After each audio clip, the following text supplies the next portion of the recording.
Bonsoir à tous, il est 19h30, c'est l'heure de votre rendez-vous avec l'actualité sur la MBC. Voyons le sommaire pour démarrer. La position des États-Unis sur les Chagos, développement possible après la rencontre en fin de semaine entre les secrétaires d'État britanniques et américains. Incertitude, mais toujours d'actualité, c'est l'avis du journaliste correspondant George Grills du journal The Times. Affaire de prêt toxique par l'ex-MPCB Rakesh Gouljori reste en détention. Son frère Prameshwar Gouljori obtient la liberté conditionnelle. Objectif 2030 pour passer au vert en termes d'énergie et de développement durable. Une transition qui nécessite environ 47 milliards de roupies par an. Le Thaipusam Kavadi sera célébré demain. Les dévots consacrent cette dernière soirée à peaufiner la décoration de leur Kavadi. Maurice 7e au niveau mondial en matière de drogue synthétique, les ONG font cause commune et réclament une politique nationale de prévention. Développer l'intelligence artificielle en France, le président Emmanuel Macron dévoile un plan d'investissement de 109 milliards d'euros. À la fin de cette semaine, la rencontre entre les secrétaires d'État britanniques et américains sera suivie de près. Elle devrait donner une indication sur la position que souhaiteraient adopter les États-Unis sur les Chagos. Le journal britannique The Times écrivait dans son édition du week-end que la Maison-Blanche n'avait pas encore pris une décision sur l'accord entre Maurice et le Royaume-Uni. Shehzad Juman a échangé sur la question avec le correspondant en défense et politique du Times, George Grillis. Il avance que même s'il n'est pas parmi les priorités de l'administration Trump, le dossier Chagos est toujours sur la table. Incertitude mais toujours d'actualité, c'est la lecture que le journaliste correspondant George Grills du journal britannique The Times fait de la situation actuelle. La rencontre prévue dans les jours qui viennent entre les secrétaires d'État du Royaume-Uni et des États-Unis sera suivie de près. Jonathan Powell met with his US counterpart last week and the Chagos deal was raised. During the meeting, given the fact that it was on the table of discussions, is it a good sign that we are moving towards sealing a deal? I think it remains a little bit unclear. So the Americans are still reviewing what has happened. It's worth saying that the person that Jonathan Powell was meeting, his US counterpart, Mike Waltz, has previously been very critical of the deal. So we're still at this stage where we're not entirely sure where the Trump administration is going to land on this. And it's worth saying as well that in the US, this is just one issue along with lots of other priorities that they have to consider. For example, the war in Ukraine, what's happening in the Middle East. So it's perhaps not at the top of their list of things they're considering, but they're definitely looking at it. On the 24th of January, Donald Trump himself, he said that it's not on top of his list. But when you see that now the UK Foreign Secretary David Lammy is expected to meet Donald Trump's Secretary of State to convince the US to back the Chagos Islands deal. So maybe things are going to move in the right direction. I genuinely think we're in a waiting phase at the moment. The Trump administration obviously has a lot on its plate. They are looking at it clearly, but I wouldn't say that it's top of the list necessarily, given all the other kind of events happening around the world.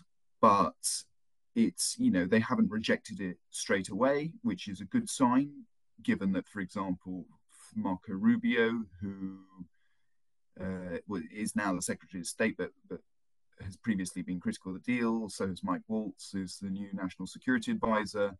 And, wherever they land, the UK will follow. So if they do outright reject this deal, then it's very unlikely that the Brits will follow through. What do you think may be the concerns of the US side? I mean, the concerns are around the operations of the military base on Diego Garcia. They want to maintain that vital strategic asset in the middle of the Indian Ocean, and they want any deal to make sure that that's still effective. And as Marco Rubio and Mike Waltz have both pointed out in the past, they're concerned about the economic ties between Mauritius and China. And they see this as an important bastion of kind of Western resistance against Chinese influence in the Indian Ocean.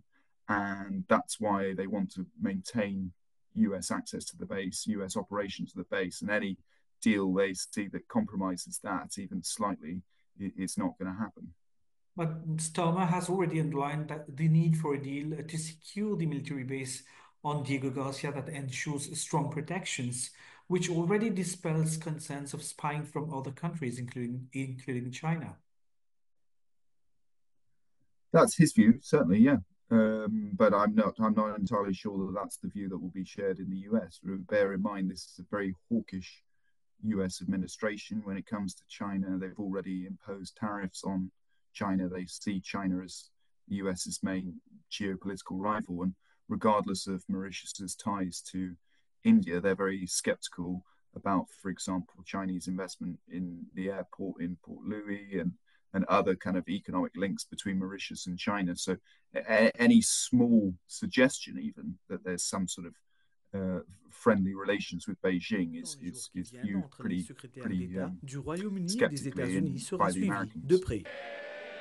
À la Chambre des communes mercredi dernier, Sir Keir Starmer a affirmé que l'accord entre Maurice et le Royaume-Uni relevait d'une question de sécurité nationale et de certitude juridique, ce qui confirme ainsi la position du Royaume-Uni sur le traité des Chagos avec Maurice. Jonathan Powell, conseiller à la sécurité nationale du Royaume-Uni, a rencontré son homologue américain Mike Waltz la semaine dernière, mais peu de choses ont transpiré de cette rencontre. Selon le Financial Times, l'administration Trump est toujours en train de réexaminer l'accord. Shehzad Drummond qui échangeait donc avec le journaliste George Grills. Je vous le disais au sommaire, pas de liberté conditionnelle pour Rakesh Guljory. Il devra se présenter à nouveau au tribunal de Port-Louis mercredi pour sa demande de caution. Son frère Prameshwar Guljory a lui obtenu la liberté conditionnelle après avoir fourni 2 cautions de 350 000 roupies chacune et signé une reconnaissance de dette de 5 millions de roupies. Les 2 frères sont provisoirement accusés de blanchiment d'argent dans l'affaire de prêt toxique d'1,5 milliard de roupies accordées par l'ex-MPCB. L'enquête de la Financial Crimes Commission s'oriente désormais vers le décaissement de ces prêts. Kavin Tapessa. Selon nos informations, la Financial Crimes Commission compte convoquer d'anciens cadres de l'ex-Mauritius Post and Cooperative Bank cette semaine pour savoir dans quelles circonstances des prêts à hauteur de 1,5 milliard de roupies ont été décaissés en faveur des frères Guljory entre 2008 et 2015. Les enquêteurs de la FCC conduiront notamment un examen des comptes bancaires des Guljory et s'intéresseront à leurs biens mobiliers et immobiliers, à la valeur nette de leurs actifs commerciaux ainsi qu'aux garanties qu'ils ont fournies à la banque. Pour comprendre toute la complexité de cette affaire, il faut se rappeler que la Mauritius Post and Cooperative Bank, la MPCB, a été créée en 2004 après une fusion entre la New Cooperative Bank et la Post Office Savings Bank.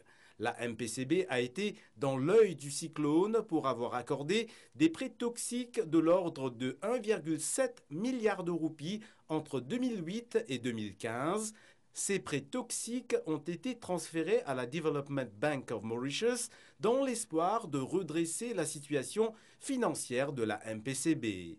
Mais en septembre 2015, la MPCB et l'ex-Bremer Bank, connue brièvement comme la National Commercial Bank, ont fusionné, donnant naissance à la Mobank.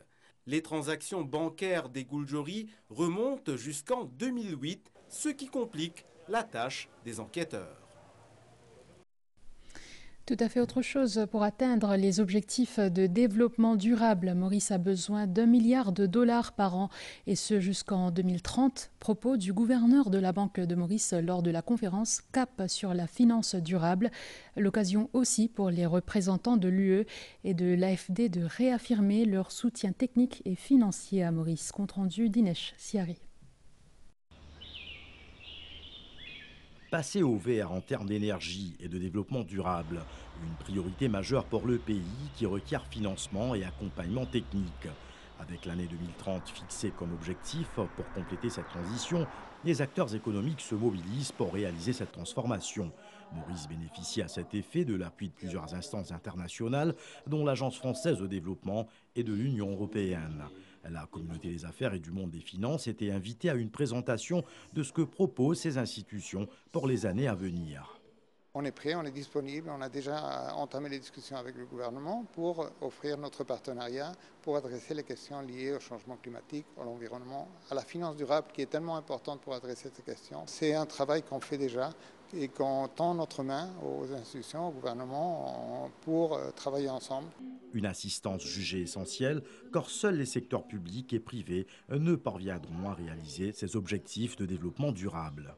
À Maurice, le gouvernement estime que la mise en œuvre d'une contribution déterminée au niveau national d'ici 2030 nécessitera des investissements de l'ordre de 6,5 milliards de dollars, dont 2,3 milliards seront financés par le gouvernement et le secteur privé, tandis que 4,2 milliards devront être mobilisés auprès des agences de financement et d'autres sources extérieures. Cela se traduit par des besoins de financement annuels substantiels d'environ 1 milliard de dollars jusqu'à 2030. Les 5 prochaines années s'annoncent décisives et une coopération constante et continue entre décideurs politiques et acteurs économiques et sociaux est jugée essentielle pour faire du développement durable une réalité. Au chapitre de la diplomatie, l'ambassadeur du Japon a rencontré le chef du gouvernement cet après-midi au bâtiment du Trésor à Port-Louis. Kan Masahiro a félicité le docteur Navin Ramgoolam pour son accession au poste de Premier ministre. Les discussions ont porté sur nos relations bilatérales. Il a entre autres été question de la promotion des activités économiques et sociales libres et dynamiques dans la région Indo-Pacifique, la tenue de l'Expo 2025 et de la conférence internationale de Tokyo sur le développement de l'Afrique ont également été abordées. Place à la déclaration de l'ambassadeur Kan Masahiro au micro de Sylvana Parimamen. The first thing is free, open Indo-Pacific policy, which is pursued by Mauritius and Japan. Nous avons évoqué la politique de l'Indo-Pacifique libre et ouverte. Le Japon et Maurice partagent les mêmes valeurs comme l'état de droit et la démocratie. Notre coopération est bonne en ce qu'il s'agit de l'Indo-Pacifique. Closely cooperate each other in terms of a free, open Indo-Pacific policy. Actuellement, de 2 à 3 degrés plus élevés que la moyenne, les températures très chaudes laissent penser que le seuil critique a été atteint. C'est effectivement le cas, mais sans continuité, on ne peut parler de canicule. Puja Sukalu Sumiraubali. 3,2 degrés de plus le 5 février, 35 degrés au Champ de Mars le 8 février, jusqu'à 36 degrés certains jours à Port-Louis depuis le début de l'année, compte tenu que la moyenne du pays varie entre 28 et un peu plus de 30 degrés, l'on peut affirmer que le seuil critique est souvent franchi ces jours-ci. Ces derniers temps, nous avons un courant d'air relativement chaud qui circulait dans nos régions. Nous avons un divan même du nord-est, du composant nord. Donc, ça m'a dit là, une sortie de dans la région équatoriale. Et nous avons une température jusqu'à 3 degrés dans certaines régions. Et même si on fait une moyenne de bonne température que nous avons enregistrée, il est presque 3 degrés supérieur à la moyenne saisonnière. Donc, ce qui est supposé gagner en janvier et février. Mais même en février, nous avons une station côté un rapport plus que 35 degrés Celsius. Et ça a continué, une persistance des 3 jours. Températures incommodantes, mais dans la durée, l'intensité, l'étendue géographique, on ne peut à ce stade parler de vagues de chaleur. Janvier, février, en principe, il reste plus chaud. Donc, nous pouvons almost arriver le bon pic de saison. Et surtout, pendant la journée, on peut trouver, surtout dans la côte ouest et même nord-ouest, où il y a une température qui arrive jusqu'à 35 degrés Celsius. Mais ça ne veut pas dire que c'est la température. Peut-être, ça c'est qui vous peut sentir là, si vous mettez sa humidité, facteur humidité là, car il peut venir dans les environs de 40 degrés Celsius ou plus. Entre ces élévations régulières des températures, l'on ne peut qu'espérer qu'un peu de répit entre mercredi et jeudi soufflera un courant d'air, mais il ne sèmera point le froid. Nous sommes à quelques heures du Thaipusam Kavadi. Dans les foyers où le Kavadi sera porté, les préparatifs se concentrent sur la décoration de la structure. Certains ont préféré laisser cette tâche à des artisans entrepreneurs. Azaganrangen, Valérie Kali. Chez les Mutusami à Kurpip, la veille du Thaipusam Kavadi est loin d'être de tout repos. Tivin Mutusami va tirer le jadon, une sorte de calèche dans laquelle est installé le dieu Mujuga. Elle clôture la procession vers le Covil. Sa décoration va durer jusqu'à fort tard. Depuis que les coco là, nous faisons une forme, une nouvelle forme. Là, nous avons beaucoup de travail encore, nous avons une nuit pour nous aller là. Nous commençons bonheur, mais il y a une grande fête pour nous. Dès qu'il y a coco, nous allons couper, un matin, nous allons pied coco, fleur, nous allons acheter, bonheur le matin. Si certains confectionnent eux-mêmes leur cavadi, d'autres font appel à des artisans. Ces gestes, Azagan Chinapiel les a appris de son père. À l'époque, la matière première pour fabriquer un cavadi était le bambou, le rotin, les cœurs de coco. Depuis, les choses ont évolué. Un cavadi, il faut nous 4 ans, 5 ans pour faire. Nous faisons sur base du bois. Nous commençons à monter au rotin là-haut. Nous mettons sur la toile. Après, nous terminons par ce vel. Là, nous faisons le polysirène, un cavadi traditionnel. Quand il est lésé, je suis du monde pour prendre lui tout seul. Il y a tout dimanche, on a un petit pour un enfant. Il commence à 6 à 10 ans. Après, il monte une moyenne. Après, il est pour adulte. Ça travaille commence depuis bien longtemps. On apprend avec papa, à coupe bambou, fil de bambou. Nous sortons le bambou, nous venons le ferraille, nous sortons le ferraille, nous venons du bois. À ce moment où on trouve à l'icobone, il peut évoluer bien aller. Cette année, le jeune artisan a voulu mettre sa connaissance au profit de la communauté. Et les commandes ont afflué. Même s'il s'agit d'un travail rémunéré, les rituels n'ont pas été négligés. Ils sont une étape importante qui mènera à la procession le jour de la fête.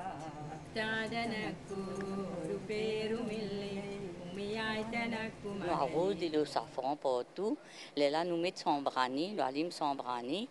Là, nous restons carême. Là, nous commençons nos cavadi. Il y a une qui sont sacrée. Nous besoin faire comme ça, avec un contentement, avec un amour qui nous fait ça cavadi là. En portant le cavadi, le dévot fait mémoire du tout premier cavadi, la traversée d'Idumban vers le sud, avec sur ses épaules 2 collines, Shivagiri et Shaktigiri. Flotte vieillissante ou encore manque d'effectifs, les pompiers font face à plusieurs défis actuellement. Pour résoudre la situation, les autorités promettent des améliorations. Elles évoquent des moyens accrus et un recrutement renforcé. C'est un reportage signé Pranav Biari.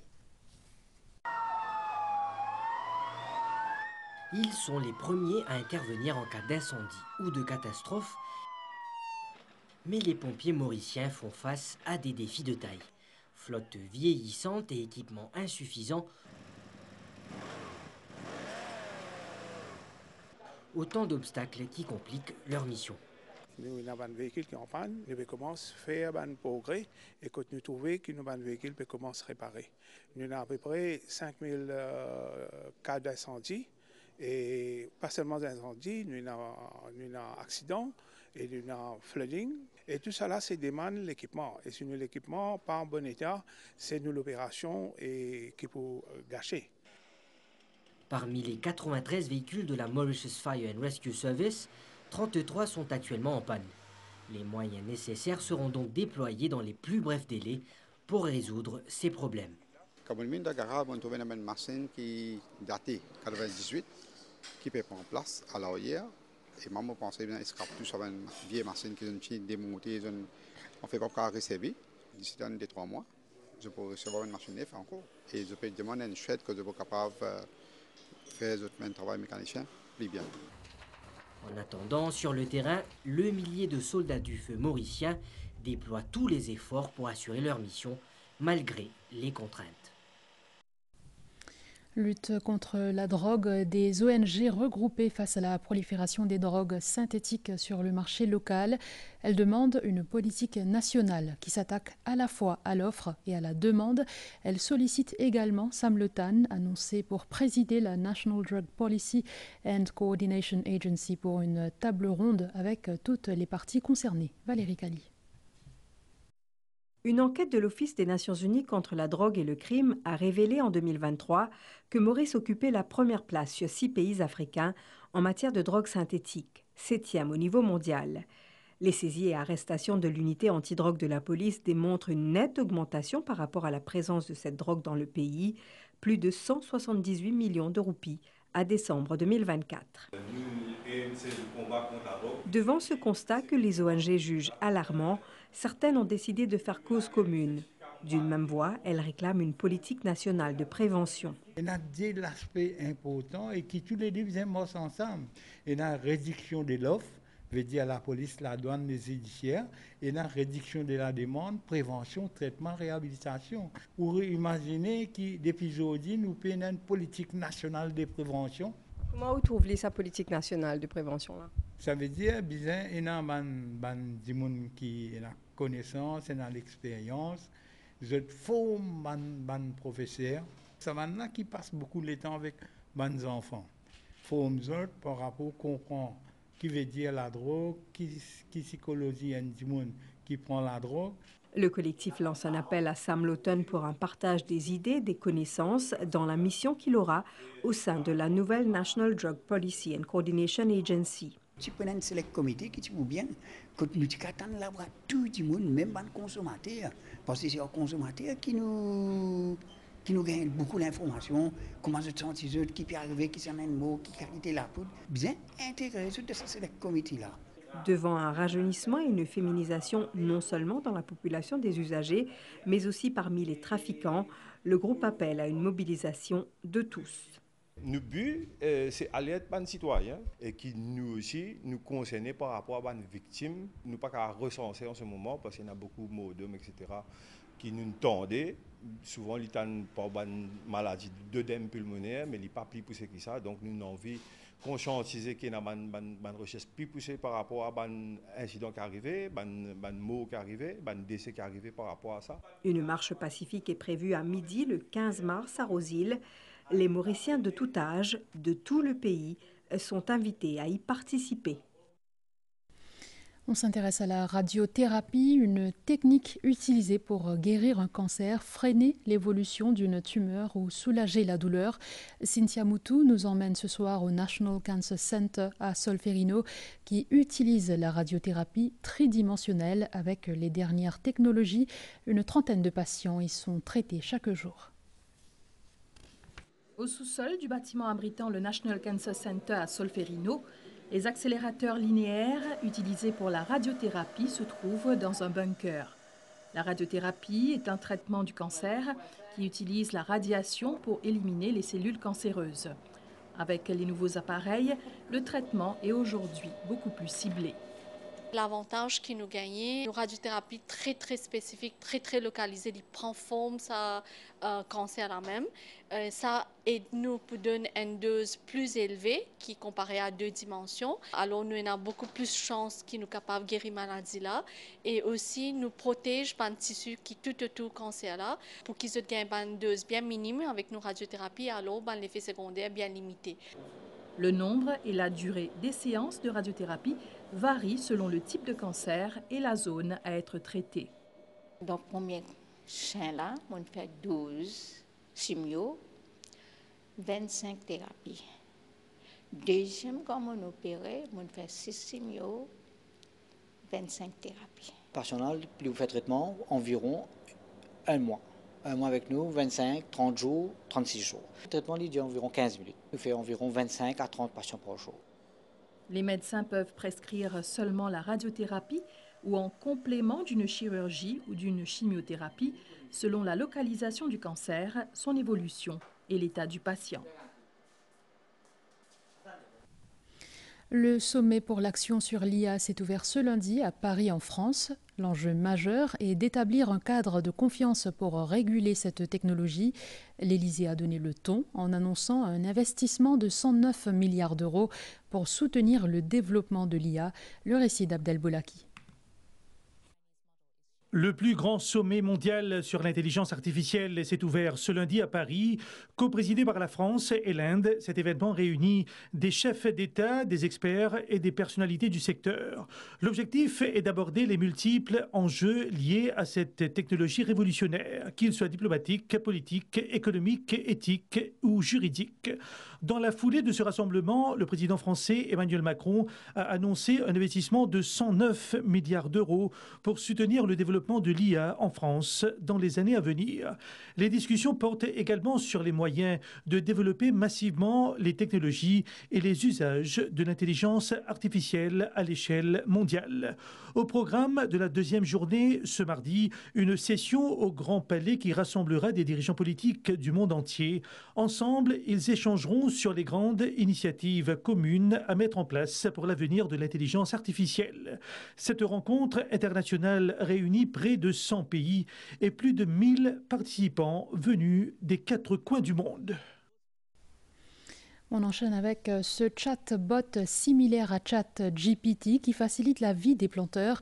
Il s'agit d'un logiciel qui regroupe agriculture et intelligence artificielle, développé par l'Université de Maurice en collaboration avec d'autres parties prenantes. Certains planteurs l'utilisent déjà. Adrien Valère nous en dit plus. Nous sommes à Ripaille, dans le champ de plantation de Yashvin. Il rencontre divers défis durant l'année. Ses légumes sont parfois infectés. Bon, pour arrêter là, je peux me piquer. Je vais mettre médecine, je vais mettre au travail. Habituellement, il se tourne vers un planteur expérimenté pour trouver une solution, mais il utilise maintenant ce prototype de type ChatGPT pour poser des questions. Traitement contre maladie. Pour donner milieu capable de servir, méphénosam, 68 WG et mancozeb. Fait ce traitement chaque 10 jours. Sa plantation, elle fait grâce à cette application-là. Les filles qui sont malades, qui sont remèdes, les filles de tout. Même n'importe quelle côté saison, les légumes, c'est ce qu'il nous pour planter.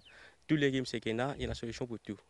Cette application développée par des étudiants en logiciel informatique de l'Université de Maurice permet aussi de réceptionner des photos d'une plante ou d'un légume malade et de les décrypter. Les features mucodisease. Ça, c'est une malade pour banane.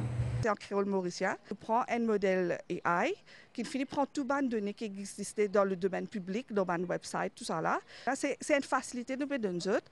Dans ce qui comment dire, pour le déranger, pour téléphoner. Ce qui a fini gagner, en premier lieu, dans le chatbot là, et que là, si vous avez plus d'informations, là, vous avez un inspecteur de forêt.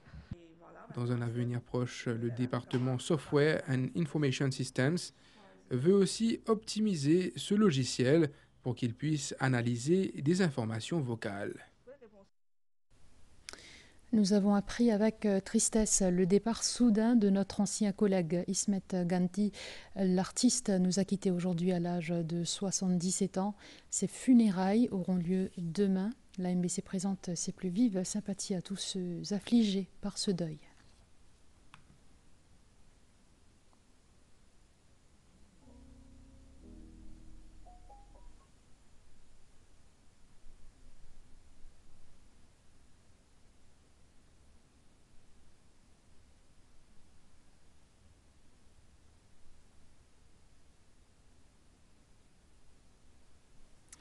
En hommage à Ismet Ganti, on vous propose cette rediffusion, le reportage de Candy Mangra sur la dernière exposition de celui qui était considéré comme le maître du contemporain. C'était la dernière apparition publique d'Ismet Ganti, un reportage que vous avez pu suivre dans le JT d'hier.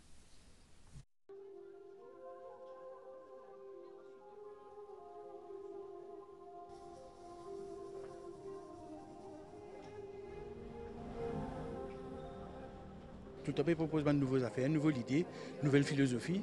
Sur un travail, on a quelque chose de derrière qui est très fort.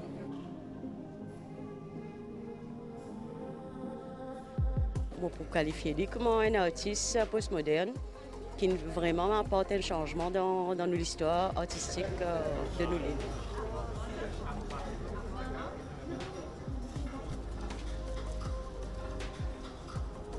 Et reflète l'idée d'un monde sans frontières, où les humains cohabitent avec la nature dans une harmonie parfaite.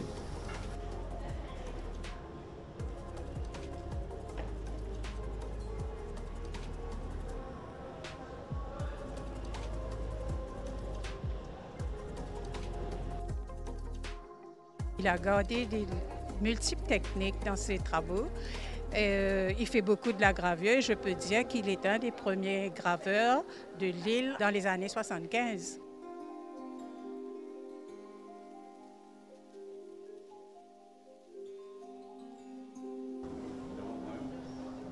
Parce que pour moi, l'essentiel, c'est apporter quelque chose de nouveau. Et une fois qu'ils m'ont réussi à atteindre ce but-là, je suis content.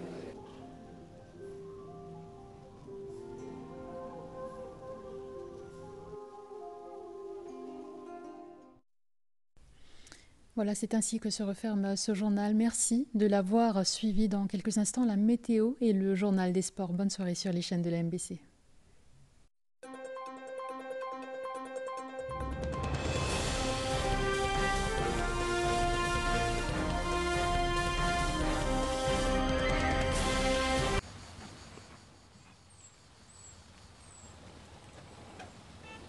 Bonjour, bienvenue au Kia Folies. Il y a Hakim dedans? Oui, en plus en ce moment avec les Kia Folies, on a deux.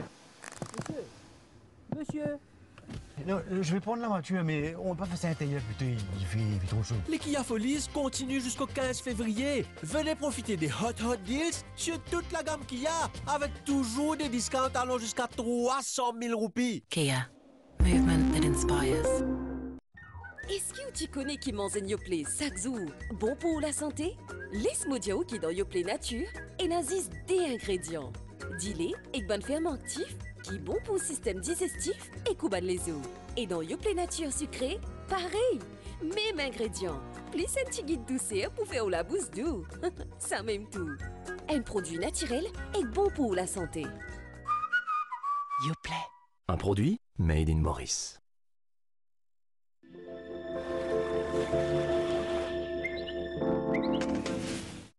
Un courant d'air léger et chaud circule sur notre région. Du côté de Rodrigue, un avertissement de forte houle est en vigueur, valable jusqu'à 4 heures du matin ce mardi.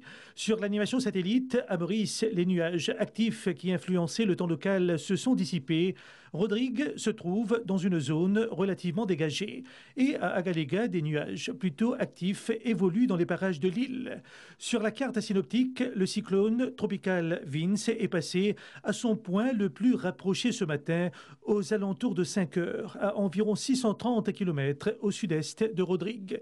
Il se déplace vers le sud-sud-ouest à environ 15 km/h et s'éloigne de la région. Prévision pour Maurice, après quelques averses localisées dans la soirée sur les hauteurs, il fera essentiellement beau durant la nuit et demain matin.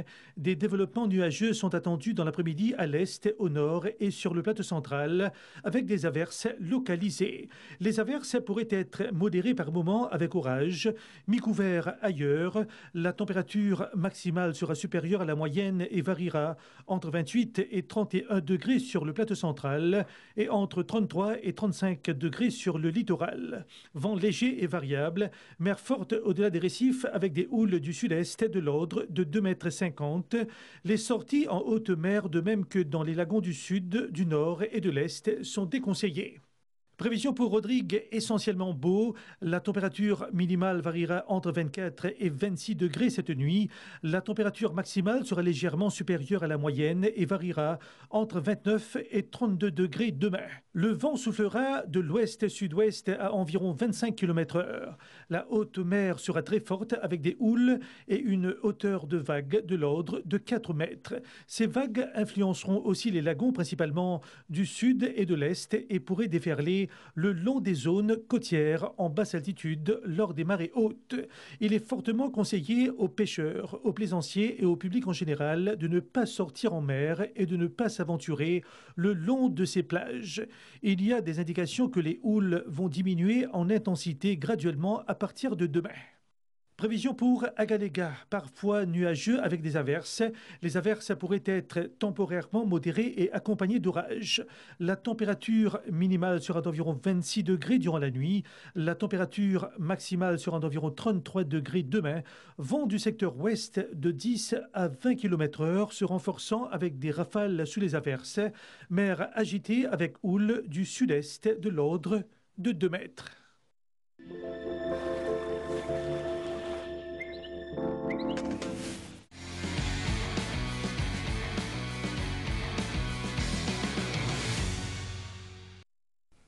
Bonsoir à tous, merci d'être avec nous. Sport mécanique pour débuter avec la deuxième édition du Grand Prix de Port-Louis hier. Cet événement automobile dont l'initiative revient au Motoclub et à la municipalité de Port-Louis a tenu toutes ses promesses vu le nombre de participants. Mais et également la foule présente dans les rues de la capitale. Jessie Ougara.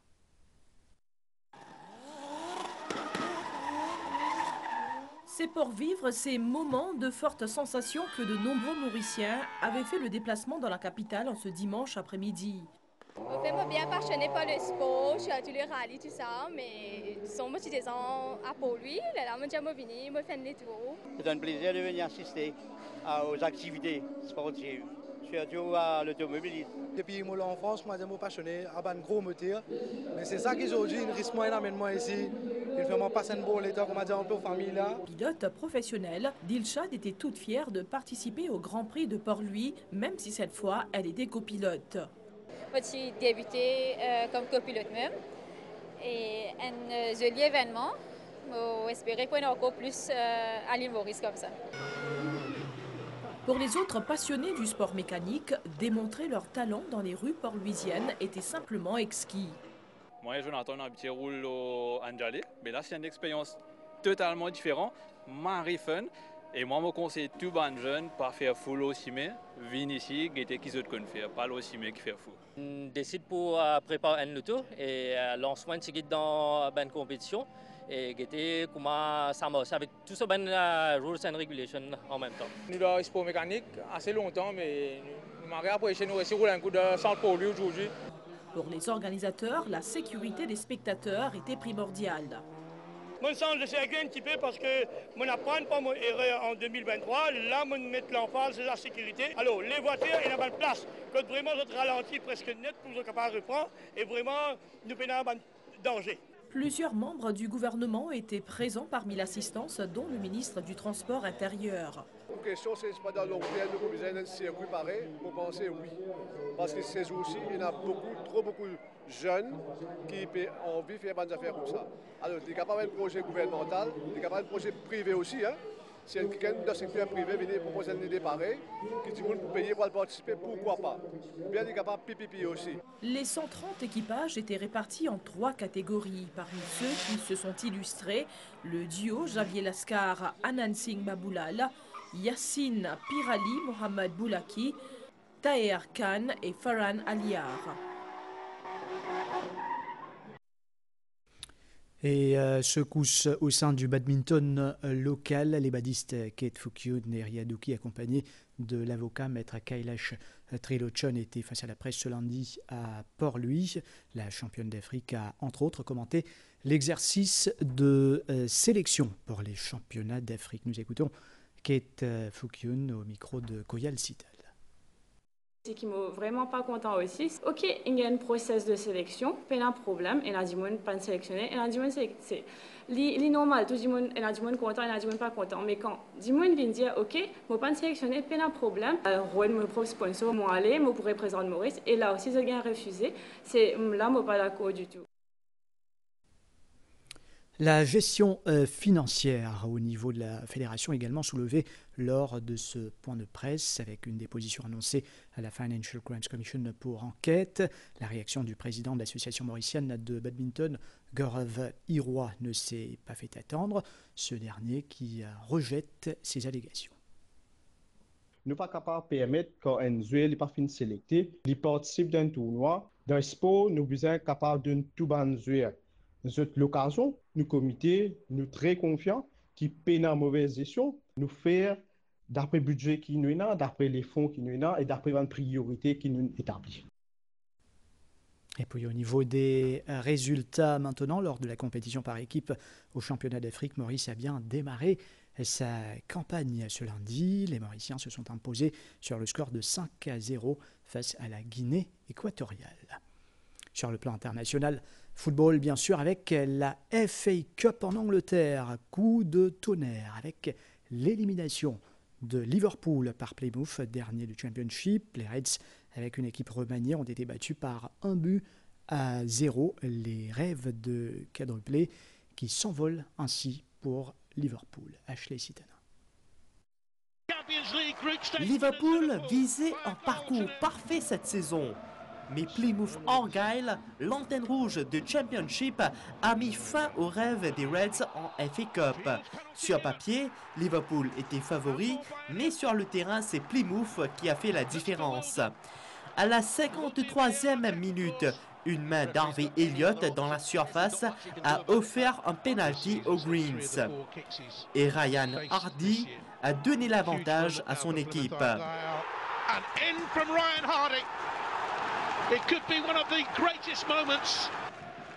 Malgré une attaque insistante en fin de rencontre, Liverpool s'est heurté à une défense compacte. Plymouth tient son exploit et continue l'aventure, tandis que Liverpool voit ses ambitions de quadruplé disparaître. Tottenham Hotspur qui est aussi éliminé. Les Spurs ont été battus par 2-1 chez Aston Villa. Compte rendu. Il n'a fallu qu'une minute pour qu'Aston Villa montre sa puissance avec un but rapide de Jacob Ramsey. Une première mi-temps maîtrisée, suivie d'une seconde où Morgan Rogers a doublé l'avantage. À la 91e, Mathys Tel a sauvé l'honneur des Spurs, mais cela n'a pas été suffisant. Aston Villa s'impose 2-1 et poursuit l'aventure en FA Cup, tandis que Tottenham, éliminé, se prépare à recevoir Manchester United le 16 février prochain. Et la compétition qui se poursuit ce soir avec notamment le match Doncaster Rovers Crystal Palace à 23h45. Autant pour cette page. Merci d'avoir été avec nous et bonne soirée à toutes et à tous.